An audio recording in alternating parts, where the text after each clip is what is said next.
हरे कृष्णा। सभी लोगों का स्वागत है आज के सेशन में।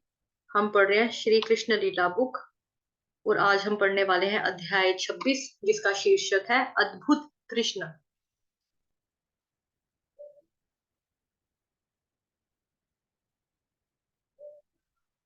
लेकिन उससे पहले हम करेंगे श्री मंगलाचरण से आरंभ।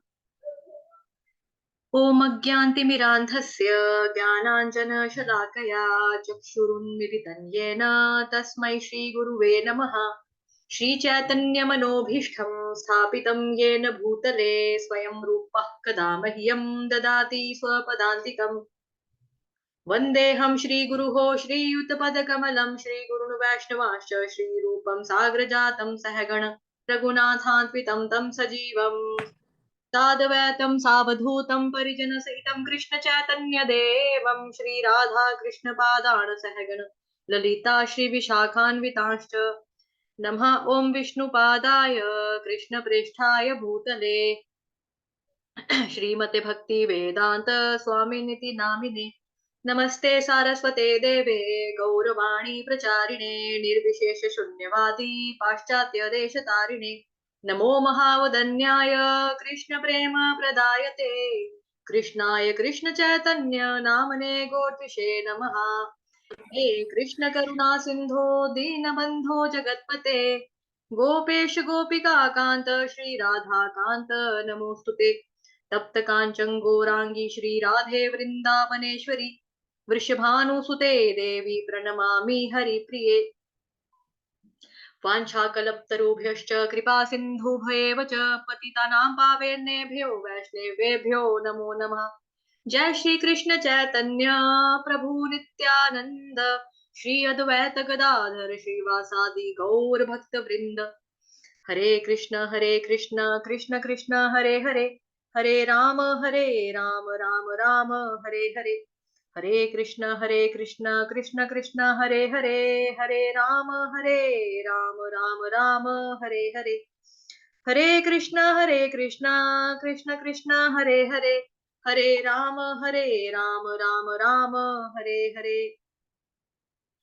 हरे कृष्ण। आप सभी लोगों का स्वागत है आज के सेशन में। तो हम पढ़ रहे हैं श्री कृष्ण लीला बुक और आज का हमारा अध्याय है 26वां जिसका शीर्षक है अद्भुत कृष्ण। आप में से जो भी भक्तगण रीड करना चाहते हैं, बुक पढ़ना चाहते हैं, वो अपना अपना हैंड रेस कर सकते हैं और सत्र का आरंभ कर सकते हैं। ओके अश्विनी प्रभु जी, हरि बोल। हरे कृष्ण माता जी। भगवान कृष्ण की लीलाओं की जटिलताओं को समझे बिना तथा उनके असाधारण आध्यात्मिक ऐश्वर्य को जाने बिना सीधे साधे ग्वाले तथा वृंदावन के वासी कृष्ण के अद्भुत कार्यों की चर्चा करने लगे। उनमें से एक ने कहा, मित्रों, उनके अद्भुत कार्यों को देखते हुए यह कैसे संभव हो सकता है कि ऐसा असाधारण बालक वृंदावन आकर हम लोगों के साथ रह सके। सचमुच ऐसा संभव नहीं है। जरा सोचो तो, अभी तो वो केवल 7 वर्ष के हैं। उनके लिए अपने एक हाथ से गोवर्धन पर्वत को उठाकर उसे धारण करना कैसे संभव हो सकता है, जैसे कोई गजराज कमल का फूल उठाए हो।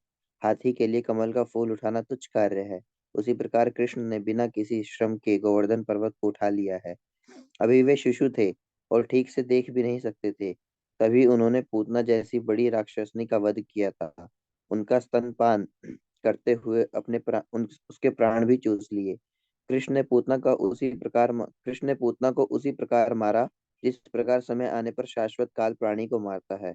जब वे केवल 3 मास के थे और एक छकड़े के नीचे सो रहे थे, तो माता का दूध पीने के लिए रोने लगे और ऊपर की ओर पांव चलाने लगे। उनके छोटे छोटे पांव लगने से वह छकड़ा टूटकर खंड खंड हो गया। जब वे 1 वर्ष के हुए, तब बवंडर के वेश में तृणावत असुर उन्हें उड़ाकर आकाश में बहुत ऊंचाई तक हरे ले गया। कृष्ण। तब वे प्रभु जी उसे यहाँ से असुर की गर्दन मानसी पर। माता जी पढ़ना चाहते हैं। जी मानसी माता माता जी जी, थैंक सेकंड यू। पेज से हरे आप पढ़ कृष्ण। लो। हरे कृष्ण। जी माता जी, हरे कृष्णा। जब वे 1 वर्ष के हुए तो बवंडर के वेश में तृणावंत असुर उन्हें उठाकर आकाश में बहुत ऊंचाई तक ले गया। तब वे उस असुर की गर्दन पर लटक गए और उसे आकाश से नीचे गिरने पर बाध्य कर दिया, जिससे वह तुरंत मर गया। एक बार उनकी माता ने उनकी माखन चोरी से उपकर उन्हें लकड़ी के उखल से बांध दिया तो वे उसे यमलार्जुन विषयों की ओर खींचकर ले गए, जिससे वे वृक्ष पृथ्वी पर गिर पड़े। इस तरह एक बार वे अपने बड़े भाई बलराम के साथ बछड़े चरा रहे थे तो बाकासुर नाम का असुर प्रकट हुआ। कृष्ण ने तुरंत ही इस असुर की चोंच के 2 खंड कर दिए। जब जब वत्सासुर नामक राक्षस कृष्ण के बछड़ों को मारने के उद्देश्य से उनके बीच में घुस गया, तो उन्होंने तुरंत उस असुर को पहचान लिया और उसे मारकर वृक्ष के ऊपर फेंक दिया। जब कृष्ण बलराम सहित तालवन में प्रविष्ट हुए तो गधे के रूप में देनकासुर ने आक्रमण कर दिया। बलराम ने तुरंत ही उसके पिछले पांव को पकड़कर ताल वृक्ष के ऊपर फेंक दिया। यद्यपि देनकासुर के साथी अन्य गधे भी उनकी सहायता कर रहे थे, किंतु वे सभी मार डाले गए और तालवन सभी पशुओं तथा वृंदावन वासियों के लिए खुल गया। जब प्रलंबासुर ग्वालों के बीच घुस आया तो कृष्ण ने बलराम से उसका वध कर दिया। तत्पश्चात कृष्ण ने अपने मित्र तथा गौवों को भयंकर दावाग्नि से बचाया। यमुना दहन में कालिया नाग को दंड दिया तथा उसे यमुना नदी छोड़ने के लिए बाध्य किया, जिससे यमुना का जल विष रहित हो गया। नंद महाराज ने एक और मित्र ने कहा, नंद महाराज के एक और मित्र ने कहा, हे नंद, हम यही नहीं जान पा रहे कि आपके पुत्र कृष्ण के प्रति हम इतने आकृष्ट क्यों हैं। हम उन्हें भुलाना चाहते हैं किंतु भुला नहीं पाते। हम उनके प्रति प्रकृति रूप से इतने वात्सल्य क्यों है। जरा सोचो तो यह कितना अद्भुत है। कहाँ केवल 7 वर्ष का बालक और कहाँ गोवर्धन जैसा विशाल पर्वत, किंतु उन्होंने इसे इतनी आसानी से उठा लिया। हे नंद, हम अत्यंत संदिग्ध हैं। हो ना हो आपका पुत्र कृष्ण कोई देवता है। वह कोई सामान्य बालक नहीं हो सकता कि वह भगवान ही हो। वृंदावन के ग्वालों से कृष्ण की प्रशंसा सुनकर नंद बोले, दोस्तों, अपने उत्तर में मैं गर्ग मुनि के वचनों को बताना चाहता हूँ, जिससे तुम लोगों का संदेह दूर हो जाएगा। जब वे नामकरण संस्कार करने पधारे थे तो उन्होंने बताया था कि विभिन्न कालों में यह बालक विविध रंग धारण करके प्रकट होता रहा है और इस बार वह वृंदावन में श्याम रंग में प्रकट होने के कारण कृष्ण माता जी तो कहलाएगा। पूर्व जन्म में इसके हरि बोल। यहीं तक रखेंगे आप माता जी। हरे कृष्ण। प्रभा माता जी, आप पढ़ना चाहते हो आगे? हरे कृष्णा। प्रभा माता जी, आर्य भारद्वाज। ओके, ठीक है। पढ़ना चाहते हो माता जी? ठीक है। विनीता माता जी, आप पढ़ लो तब। मेरी साइड से अनम्यूट हो, आप कुछ कर सकते हो। जी माता जी, हरे कृष्ण। हरे कृष्ण। पूर्व जन्म में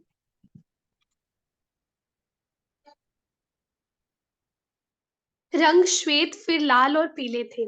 उन्होंने ये भी कहा था कि ये बालक एक बार वसुदेव का पुत्र भी था।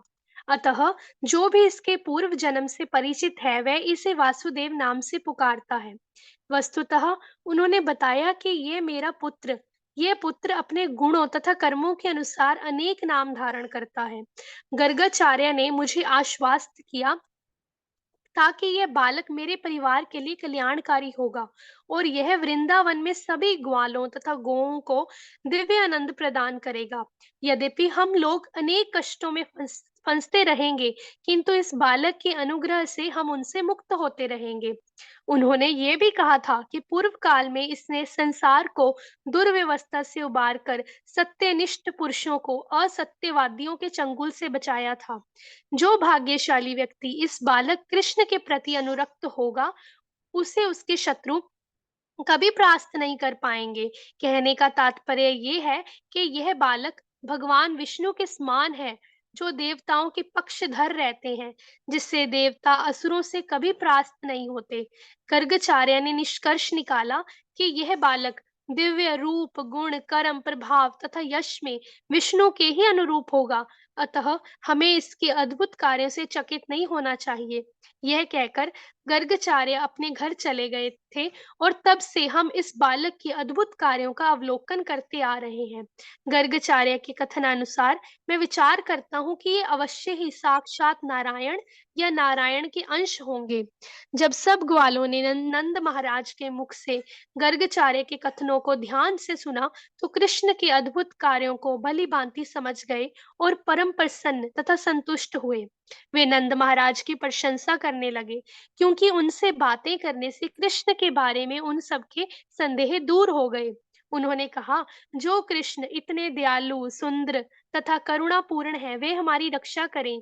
जब क्रोध इंद्र ने मूसलाधार वर्षा के साथ उपल वृष्टि तथा प्रबल झंझा भेजा, तो कृष्ण ने तुरंत हम पर दया की और जिस प्रकार एक बालक कुकुरमुत्ता उखाड़ लेता है, उसी तरह गोवर्धन पर्वत उठाकर हमें तथा हमारे परिवारों, गौओं तथा अमूल्य संपत्ति को बचा लिया। उनकी कृपा दृष्टि हम पर तथा हमारी गौओं पर बनी रहे। हम अद्भुत कृष्ण की छाया में शांति पूर्वक जीवित रहें। इस प्रकार लीला पुरुषोत्तम भगवान श्री कृष्ण के अंतर्गत अद्भुत कृष्ण नामक 26वें अध्याय का व्यक्ति वेदांत तात्पर्य पूर्ण हुआ। हरि बोल। विनीता हरि माता जी के लिए हरि बोल, मानसी माता जी के लिए हरि बोल, अभिषेक प्रभु जी के लिए हरि बोल। तो अभी ये जो चैप्टर है अद्भुत कृष्ण, इसमें क्या है कि अभी तक हमने जितना भी पढ़ा ना, उसके बारे में आप लोगों को मेरी आवाज आ रही है? हरे कृष्णा।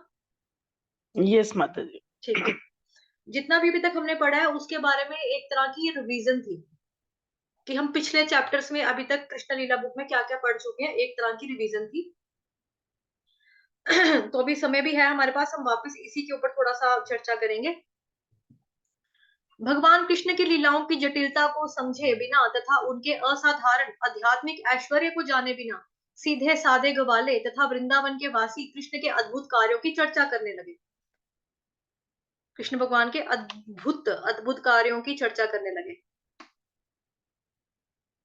कौन सी लीलाएं? भगवान कृष्ण की जो लीलाएं थी, जो कि समझने में थी थोड़ी सी मुश्किल थी, लेकिन उन्होंने समझना नहीं है, साइड के ऊपर उस चीज को कर कर क्या किया, जो आध्यात्मिक ऐश्वर्य को जाने बिना क्या किया, जो ग्वाले थे वो भगवान कृष्ण की लीलाओं की के बारे में चर्चा करने लगे, डिस्कस करने लगे कि देखा ये हुआ, हाँ देखा वो बचपन में जब ऐसा था, हाँ सही बोला, उसने पूतना का वध कर दिया था, बिल्कुल बिल्कुल, हाँ वो देखा था, हाँ उसने ऐसे भी किया था, कैसे असुरों को मारा था, हाँ धेनुकासुर का वध किया था, उसने दावाग्नि पी ली थी। तो ऐसे ऐसे करके करके थोड़ा थोड़ा सा वो इस तरह की बातें करते थे, क्योंकि वो सीधे साधे ग्वाले थे, वृंदावन के वासी थे, सिंपल लोग थे वो। उनमें से एक ने बोला, एक बच्चे ने क्या बोला, मित्रों उनके अद्भुत कार्यों को देखते हुए यह कैसे संभव हो सकता है कि ऐसा असाधारण बालक वृंदावन आकर हम लोगों के साथ रह सके? सचमुच ऐसा संभव नहीं है, जरा सोचो तो। अभी वो केवल 7 वर्ष के हैं। तो ये लीला, जब गोवर्धन पर्वत वाली जो लीला थी, जो हमने कल पढ़ा, जो हमने परसों पढ़ा, तब कृष्ण भगवान की आयु के बारे में बताया जा रहा है कि वो केवल 7 वर्ष के थे, 7 ईयर्स ओल्ड थे, ठीक है। उनके लिए अपने एक हाथ से गोवर्धन पर्वत को उठाकर उसे धारण करना कैसे संभव हो सकता है? जैसे कोई गजराज कमल का फूल उठाए हुए। अब गजराज किसको बोलते हैं? हाथी को। हाथी में बहुत सारा बल होता है, हाथी में बहुत ताकत होती है ना। तो अगर हाथी जो है इतना मतलब मोटा तगड़ा वजन वाला, और सिर्फ कमल का फूल उठाए, कमल का फूल कितना है? लाइट वेट वाला, बिल्कुल फ्लावर, ठीक है। तो उसकी तुलना की जा रही है एक बलशाली ताकत वाले हाथी के साथ जो खाली कमल का फूल उठाकर खड़ा था। तो इस तरह से देखने में लोगों को लगा गोवर्धन पर्वत, पर्वत मतलब पहाड़ उठाया हुआ है, पूरा गोवर्धन पर्वत भगवान जी ने उठाया हुआ है। एक छाता ही बना लिया कि उसका, कि पूरे लोग उसके अंदर शेड बना के बैठ गए थे, है ना। और इस तरह से भगवान ने पकड़ा कि जिस तरह से एक छोटा बच्चा बैलून को उठा के रखता है, तो बैलून का वेट जैसे हमको पता है गुब्बारे का वेट बहुत हल्का होता है, वैसा हाथी के लिए कमल का फूल उठाना तुच्छ कार्य है।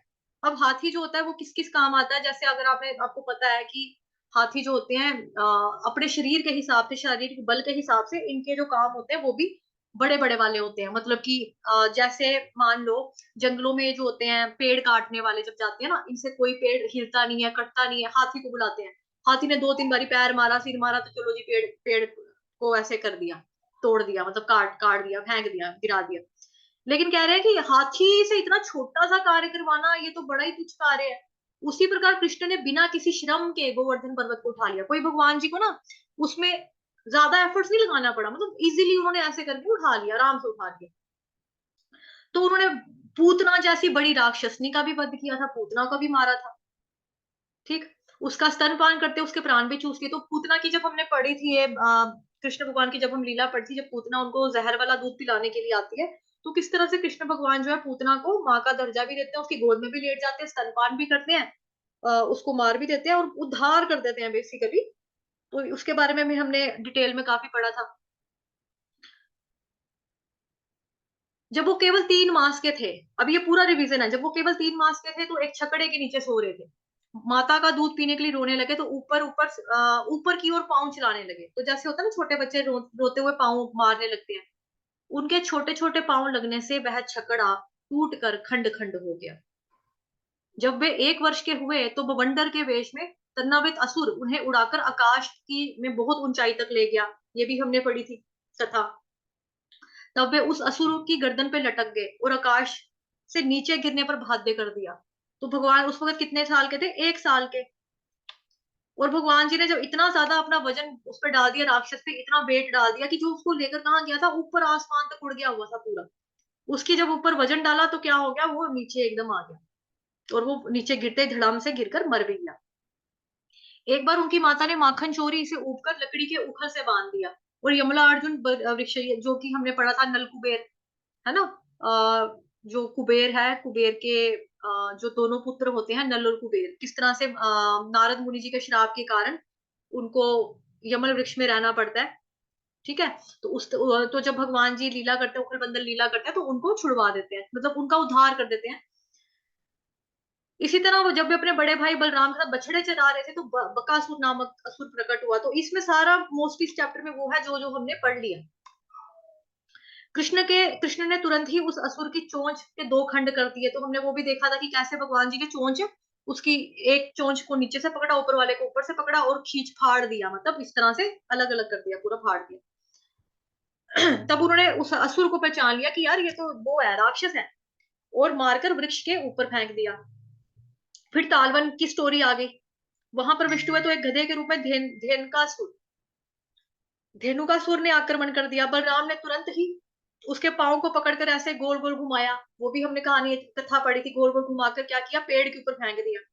यद्यपि धेनुकासुर के साथ ही अन्य गधे भी उसकी सहायता कर रहे थे, लेकिन वे सभी के सभी मर गए और वृंदावन वासी के लिए खुल गया रास्ता। जब प्रलंबासुर ग्वालों के बीच में है तो एक और स्टोरी आ गई प्रलंबासुर का। उसने कृष्ण ने बलराम से उसका वध करवा दिया। क्यों? क्योंकि उसमें क्या हुआ था, कौन बताएगा उस स्टोरी में क्या हुआ था उस कथा में, कि भगवान ने देखा जब मेरे सारे ये ग्वाले बच्चे जो दोस्त है, मेरे फ्रेंड्स हैं, सारे खेल रहे हैं हमारे, तो वो उन लोगों को सेव करने के लिए, कि ताकि इन लोगों को हार्म ना हो, इन लोगों को हर्ट ना हो, तो उनको करने के लिए क्या किया भगवान जी ने, बलराम भगवान जो थे वो दूर ले जाते हैं, उन बच्चों से, ग्वाले बच्चों से दूर ले जाते हैं और वहां पे जाकर वध कर देते हैं। तत्पश्चात कृष्ण ने अपने मित्रों तथा गौओं को भयंकर दावाग्नि से बचाया। दावाग्नि जो जंगल में, जो फॉरेस्ट में आग लग गई थी पूरी। यमुना देह में कालिया नाग को दंड दिया। तो कालिया नाग, जब भगवान जी की बॉल गिरती है, भगवान नीचे जाते हैं लेने के लिए, और कालिया नाग जो होता है, मतलब जो दिखने में लगता है कि अनंत शेष नाग जैसे, बट वो नहीं है, वो कालिया नाग थे, कि जिसके सिर के ऊपर भगवान जी नाचते हैं प्रॉपर। तो और वो उसकी मतलब उनकी जो पत्नियां होती है, नाग पत्नियां होती है, वो आ जाती है, माफी मांगती है कि प्लीज ऐसे मत करो, हम दूर चले जाएंगे, उनको मारो मत, जान से मत मारो, वैसे भी आपने जो इनके साथ किया है वो पूरा जहर जो है वो दूर हो चुका है, तो अब ये पूरा विष रहित हो चुका है, हमें प्लीज माफ कर दो, छोड़ दो। तो भगवान ने उसको छोड़ दिया, माफ कर दिया। नंद महाराज के एक और मित्र ने कहा, हे नंद, हम यह नहीं जान पा रहे हैं कि आपके पुत्र कृष्ण के प्रति हम इतना आकृष्ट क्यों है। क्योंकि कृष्ण का अर्थ क्या होता है, कृष्ण का मतलब ही होता है सर्वाकर्षक, जो दूसरे को अट्रैक्ट करता है, क्योंकि वो श्याम सुंदर है, सुंदर हर क्वालिटी पर भगवान है, और पूर्ण पुरुषोत्तम भगवान है, प्लस उनमें सभी के सभी ऐश्वर्य जो है वो विद्यमान है, और सारी की सारी कलाएं उनमें हैं। तो इतने आकृष्ट क्यों है, उनको समझ में नहीं आ रहा कि मेरे को ये बच्चा बहुत पसंद है, नंद बाबा का बच्चा जो है ना बहुत अच्छा लगता है मेरे को, मैं इसकी तरफ अट्रैक्टेड हो जाता हूँ, पता नहीं क्यों अट्रैक्ट होता हूँ इतना, पता नहीं क्यों। हम उसे भुलाना चाहते हैं कि मतलब कि मेरे मन से वो निकलता नहीं है, हम हमें भी अपने काम है और छोटे मोटे हमको चीजें होती हैं देखने वाली, लेकिन हमारा जो ध्यान है, माइंड है, उसकी तरफ से जाता नहीं है। हमें समझ नहीं आती कि उसके प्रति प्राकृतिक रूप से, मतलब नेचुरल वे में ही, ये कुदरत की तरफ से हमारे अंदर फीलिंग डेवलप हो रही है कि हमें उसको देख के प्यार आता है, ममता आती है, इतने वत्सल क्यों है। अब नंद बाबा के दोस्त है, तो नंद बाबा यहाँ पर कौन है, कृष्ण भगवान जी के फादर का रोल कर रहे हैं ना, तो उनके जो दोस्त होंगे, तो ऑब्वियसली जैसे हम हमारे भौतिक जगत में भी क्या होता है कि हमारे जो दोस्तों का बच्चा होगा, हम उसको भी प्यार करते हैं ना, कि मेरे दोस्त का बच्चा है, तो ऐसी ही उनको भी फीलिंग आती है कि भाई मेरा बच्चा है, इसका बच्चा है, बच्चे सबके सांझे हैं, बराबर है, तो ऐसे उनको लगता है। लेकिन ये फीलिंग कैसी है, प्राकृतिक रूप से है, नेचुरल वे में है। जरा सोचो तो यह कितना अद्भुत है। केवल 7 वर्ष का बालक, और कहा गोवर्धन जैसा विशाल पर्वत, लेकिन इतनी आसानी से उठा लिया। अत्यंत संदिग्ध है, हो ना हो आपका पुत्र कृष्ण जो है वो कोई देवता है, वह कोई सामान्य बालक नहीं है, हो सकता है कि वो भगवान ही हो, क्योंकि अभी भगवान जी वहां पे छोटे से बालक के रूप में उनको दिखाई देते हैं, लेकिन उसके जो अद्भुत कार्य, जो कृष्ण भगवान जी ने जो अद्भुत कार्यकलाप और लीलाएं कर दी वहां पे, उसकी वजह से लोग वहां पे भ्रमित भी हो रहे हैं, उनको ये लग रहा है कि यार मतलब कि इतना छोटा बच्चा इतना कुछ तो नहीं कर सकता, जरूर ये तो या तो कोई देवता, या ये भी हो सकता है कि ये साक्षात भगवान ही हो, और भगवान ही बन के ऐसी वो लीला कर रहे हो। तो उनका ये सोचना जो है वो पूरी तरह से सही था, सही है, इसमें कोई शक भी नहीं है कि वो भगवान ही थे, भगवान ही है। ठीक है, वृंदावन वासियों के साथ जो रहे। वृंदावन में ग्वालों से प्रशंसा, कृष्ण की प्रशंसा को सुनकर नंद बाबा बोलते हैं कि मैं गर्ग मुनि के वचनों को बताना चाहता हूँ, मैं आपको गर्ग मुनि के वचन बताना चाहता हूँ, जिससे तुम लोगों के संदेह दूर हो जाएंगे। जब वो नामकरण के संस्कार के लिए पधारे थे, तो जैसा कि हम सभी जानते हैं कि सनातन धर्म में संस्कार होते हैं, ठीक है, तो जब नामकरण संस्कार हुआ था कृष्ण भगवान का, तो उन्होंने क्या बताया था कि विभिन्न कालों में यह बालक विविध रंग धारण करके प्रकट होता है। अब विभिन्न कालों में यह बालक विविध रंग धारण करके प्रकट होता है का मतलब क्या हो गया, याद करो 4th चैप्टर में कौन सा श्लोक बोलने वाली हूँ, कौन बताएगा, सभी मेरी तरफ से अनम्यूट है। ये श्लोक बहुत फेमस है, 4था अध्याय, हिंट भी दे दिया मैंने, ट्राई करो, इट्स ओके। माता जी यदा जन्म यदा कर्म ये है ना, हाँ हाँ, यही वाला आ जाएगा, यही वाला, ठीक है। यदा यदा। तो कह रहे हैं कि मतलब अलग अलग कालों में यह बालक विविध रंग धारण करके प्रकट होता है। तो जैसा कि हम जानते हैं कि जितने भी युग हुए हैं, तो वहां पे जो भी आए हैं उनका एक कंप्लेक्शन हुआ है। जैसे कृष्ण भगवान जी जब द्वापर युग में आते हैं, तो उनका कंप्लेक्शन जो है डार्क है, मतलब श्याम सुंदर है। बलराम जी का जो कंप्लेक्शन है व्हाइट है, चैतन्य महाप्रभु का गोल्डन है ना। तो आत्म साक्षात करने का प्रोसेस जो था, वो लोग वो भी ये बताकर जाते हैं पूरा का पूरा। तो इस बार यह वृंदावन में श्याम रंग के कारण प्रकट होगा, और इसके उस वजह से इसका नाम क्या होगा, कृष्ण कहलाया जाएगा ये बालक। ठीक, पूर्व जन्म में इसके रंग श्वेत, फिर बाल लाल पीले थे। उन्होंने यह भी कहा कि यह बालक एक बार वसुदेव का पुत्र भी था, अतः जो भी इसके पूर्व जन्म से परिचित है, वह इसे वासुदेव के नाम से पुकारता है। वस्तुतः उन्होंने यह बताया कि यह मेरा पुत्र अपने गुणों तथा कर्मों के अनुसार अनेक नाम धारण करता है। गर्गाचार्य ने मुझे आश्वस्त किया, जैसा कि देखो भगवान ने यहाँ पे क्या बता रहे हैं, उन्होंने बताया कि यह मेरा पुत्र अपने गुणों के और कर्मों के अनुसार अनेक नाम धारण करता है, लेकिन इनके जो गुण और कर्म है हमारे साथ मैच नहीं खाने वाले, कि हम हमारे संसार में कोई बच्चा ऐसे ऐसे कर रहा है तो उसका नाम शरारती, तो चलो उसका नाम शरारती रख देते हैं। ऐसा वाला नहीं है कि मतलब गुण और कर्म के आधार के ऊपर। भगवान जी क्या बोलते हैं, मेरे जन्म और कर्म जो है दिव्य है।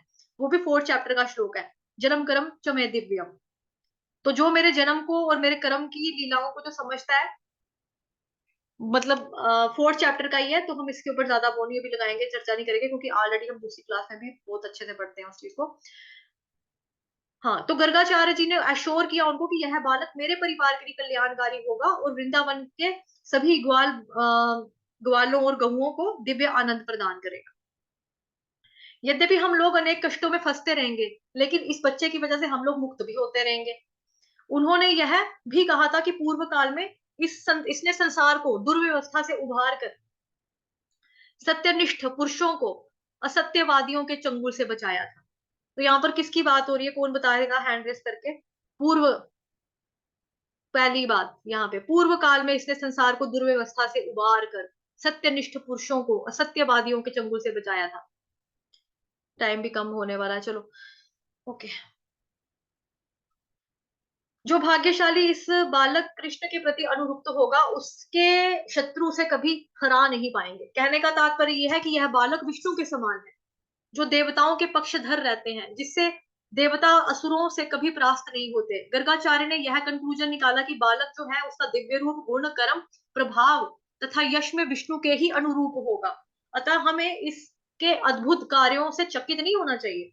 यह कहकर गर्गाचार्य अपने घर चले गए और तब से हम इस बालक के अद्भुत कार्यों का अवलोकन करते आ रहे हैं। गर्गाचार्य के कथनानुसार मैं विचार करता हूँ कि यह अवश्य ही साक्षात नारायण या नारायण के अंश होंगे। अब जो गर्गाचार्य जी हैं, वो पूरी जब ये बताकर जाते हैं इनके बारे में कि ऐसा है, ऐसा ऐसा अद्भुत होगा, तो उनके जो वसुदेव जी जो है वो भी सोचते हैं कि हम भी सोचते हैं, जब इनके कार्यकलाप देखते हैं, लीलाएं देखते हैं ना, तो हम भी सोचते हैं कि ये तो सच में है, कोई नारायण का या तो रूप है, अंश है, या फिर साक्षात खुद ही नारायण है। जब सब ग्वालों ने नंद महाराज के मुख से गर्गाचार्य के कथनों को ध्यान से सुना, तो वे कृष्ण के अद्भुत कार्यों को भली भांति समझ गए और परम प्रसन्न। जब उनको एक क्या हो गया कि अच्छा, गर्गाचार्य मुनि जी ने भी बोला था आपको, ओ, तो उनके कथनों को जब सुना और नंद महाराज के मुंह से सुना, तो उनको भी कंफर्म हो गया और उनका जो विश्वास था वो भी पक्का हो गया कि अगर गर्गाचार्य महाराज जी ने, मुनि जी ने बोला ना, तो दैट मीन्स कि हाँ, कृष्ण के अद्भुत कार्य जो है वाकई वो हमारी सोच समझ से परे हैं और वाकई ये कोई साक्षात भगवान ही है, या तो नारायण है, नारायण का अंश है, या फिर भगवान ही है। और परम प्रसन्न तथा संतुष्ट हुए, खुश भी हुए कि हाँ, हमको भगवान जी के दर्शन करने को मिल रहा है, हमने कुछ अच्छे कर्म किए हैं कि जो हमने भगवान जी की लीलाएं अपनी आंखों से देख रहे हैं, उनके दर्शन कर पा रहे हैं। भगवान जी ने मतलब वृंदावन जैसी भूमि जहाँ पे हम रहते थे, वहां पर भगवान जी आए हैं, पधारे हैं, वहां पे उनके चरण पड़े हैं, तो खुश होते थे वो, उनको भी आनंद मिलता था इस चीज में। तो वे नंद महाराज की प्रशंसा करने लगे, क्योंकि उनसे बातें करने के लिए कृष्ण के बारे में उन सबके संदेह दूर हो गए। कि आपने अब देखो, कोई अगर किसी के डाउट क्लियर करता है ना, कुछ भी, तो अगले बंदे को कोई डाउट था, उसको क्लियर हो गया, समाधान हो गया, तो ऑब्वियसली उनको अट्रैक्शन हो जाएगा उसके प्रति जिसने उनको संदेह को दूर किया। तो यहाँ पे नंद महाराज जो है वो संदेह को दूर करते हैं, तो लोग जो होते हैं उनकी प्रशंसा करते हैं, खुश होते हैं। और इसी में भी फूले नहीं समाते कि हमको कृष्ण भगवान के साथ रहने का टाइम मिल रहा है, हम देखते हैं, दर्शन करते हैं रोज। जो कृष्ण इतने दयालु, सुंदर और करुणापूर्ण है, वे हमारी रक्षा करें। उनको भी हो गया, गर्गामुणाचार्य जो है वो भी बोल कर गए हैं कि रक्षा करेगा ये बच्चा जो है, जब जब प्रॉब्लम क्रिएट होगी, कुछ ना कुछ रक्षा करेगा। और वाकई जब सारी की सारी लीलाएं रिमाइंड की जाती हैं, यहाँ पे पूतना का वध हो गया, धेनुकासुर का हो गया, दावाग्नि में आग लग गई थी, ये हो गया, मतलब बहुत सारी जो भी हमने पढ़िया है ना अभी तक पढ़ा, धेनुकासुर का जो वध किया, बलकासुर मतलब जितने भी राक्षसों के बारे में हमने पढ़ा, छोटे मोटे जिनको वो मारते गए कृष्ण भगवान, तो मतलब ये देखा जाए तो वृंदावन वासियों के लिए तो एक तरह की प्रॉब्लम थी ना। अगर वहां पे कृष्ण भगवान नहीं होते और वहां पे ऐसे राक्षस ही आई जा रहे हैं, उनको परेशान कर रहे हैं, तो वो कैसे, कौन उनको उसमें से निकालेगा? लेकिन उनको ये चीज भी अब अश्योर भी हो गए कि इतना बचाते आए ना, 7 साल का आज ये कृष्ण भगवान हो गए हैं, अभी तक हमको बचाते आ रहे हैं, किस तरह से गोवर्धन जो पर्वत उठाकर हम पूरे वृंदावन वासियों की रक्षा की है। तो कोई बात नहीं, अब जो भी प्रॉब्लम होगी ना, कृष्ण है देखने के लिए, ये देख लेंगे, ये देखेंगे, हमको टेंशन नहीं लेनी, अब हम मजे से बैठेंगे। तो जैसे एक बच्चा जो होता है वो अपने मम्मा पापा के क्या बोलते हैं, संरक्षण में जब वो रहता है, तो फ्री फील करता है, खुश फील करता है और सोचता है कि मेरे मम्मी पापा हैं बैठे हुए, वो अपने आप संभाल लेंगे। ऐसे ही वृंदावन वासियों को हो गया था, कृष्ण है वो हमारी रक्षा करेंगे, अभी तक वही करते आए, आगे भी वही करेंगे, हमें कुछ नहीं हो सकता, उसके रहते हुए हमको कुछ प्रॉब्लम नहीं होगी। ठीक है, अभी मैं उसके शब्द क्यों यूज कर रही हूँ, क्योंकि आल्दो कृष्ण भगवान है, बट अभी उन लोगों को क्या लगता था कि मेरे दोस्त का बच्चा है, हमारे गांव का बच्चा है, मेरे बच्चों के साथ खेलने वाला बच्चा है, है ना। उनको यही लगता है कि हमारे जो ग्वाल वाले हैं, जो हमारे गांव के बच्चे हैं, जो अन्य बच्चों की तरह नॉर्मल वे में रह रहे हैं, जो गायें चराने के लिए जा रहे हैं, जो इस तरह से कर रहे हैं, वैसे कर रहे हैं, तो वो उनको क्या लगता है कि हाँ ये छोटे ही हैं, मेरे बच्चे का दोस्त है, मेरे लिए मेरा बच्चा ही है। तो इस तरह से ऐसे वो करते हैं कि अब यही हमारी रक्षा भी करेंगे। तो कृष्ण ने तुरंत हम पर दया की, ये सॉरी, जब क्रुद्ध हो गया, जब इंद्र देवता को गुस्सा चढ़ गया, क्रुद्ध मतलब क्रोध आ गया इंद्रदेव को, तो उसने क्या कर दिया, मूसलाधार मतलब कि झमाझम झम झम झम झम झम झम झम झम झम झम बारिश कर दी, और बारिश भी ऐसी की कि प्रलय आने के चांसेस हो जाए, बाढ़ आ जाए, प्रलय आ जाएगी वर्ष में, उस वर्षा में जो लोग जो है बहना, बहते बहते बहते बहते पता नहीं कहाँ कहाँ पहुंच जाए, ऐसी वाली वर्षा की। ठीक, तो कृष्ण ने तुरंत हम पर दया की, कृष्ण भगवान ने तब भी हम पर दया की, तो क्या किया, गोवर्धन पर्वत को उठाकर हमको संरक्षण दिया, और वहां पर हमारी अमूल्य संपत्ति को बचा लिया। मतलब कि गौएं गौएं जो हैं, अभी वहां पे सारे के सारे ग्वाल बाल है, उनका जो काम है, उनका बिजनेस ही ये था, क्योंकि जो सारा दूध वगैरह होता था वो कंस के इलाके में जाता था बेचने के लिए। एक ये भी रीजन होता था कि जो कृष्ण भगवान उनकी मटकियां फोड़ते थे कि हमारे जो अपने वाले बच्चे हैं वो सारे सूखे सूखे पड़े हैं, मतलब उनको खाने पीने को नहीं मिलेगा। और वहां के जो राक्षस है जो यहाँ पे अटैक करने के लिए आते हैं बार बार, वो सेते बना रहे हैं, खा पी के हट्टे कट्टे होते जा रहे हैं, और यहाँ के बच्चे हो नहीं रहे हैं। एक ये भी रीजन होता था कि इनके मटकियां फोड़ूंगा जो वहां जाते हैं बेचने के लिए। तो उन्होंने क्या किया, गौओं को, बहुत कीमती है, अमूल्य संपत्ति को बचा लिया, क्योंकि उनकी रोजी रोटी किससे चल रही है, गाय के साथ चल रही है। ठीक है, उनकी कृपा दृष्टि हम पर और हमारी गौओं पर सदा बनी रहे, हम अद्भुत कृष्ण की छाया में शांति पूर्वक जीवित रहे। इस प्रकार लीला पुरुषोत्तम भगवान श्री कृष्ण के अंतर्गत अद्भुत श्री कृष्ण नामक 26वें अध्याय का भक्ति वेदांत तात्पर्य पूर्ण हुआ। हरे कृष्णा। एक्चुअली आज मेरे को बोलने में प्रॉब्लम हो रही थी, आपको पता है कि जब से कोरोना वायरस हुआ है तो मेरे को बोलने में भी थोड़ी प्रॉब्लम है, मेरा दिल वीक है, मेरा एक लंग्स बंद है, फेफड़ा मेरा कंजक्शन है, उसमें घुटने में गैप है, रीढ़ की हड्डी में गैप है। तो आज मेरी बैक टू बैक क्लासेस ही, थोड़ा सा मैंने वहां पर भी बोला, तो मेरे को तभी बोलने में मैं थोड़ा सा ऐसा लग रहा होगा कि अटक रही हूँ।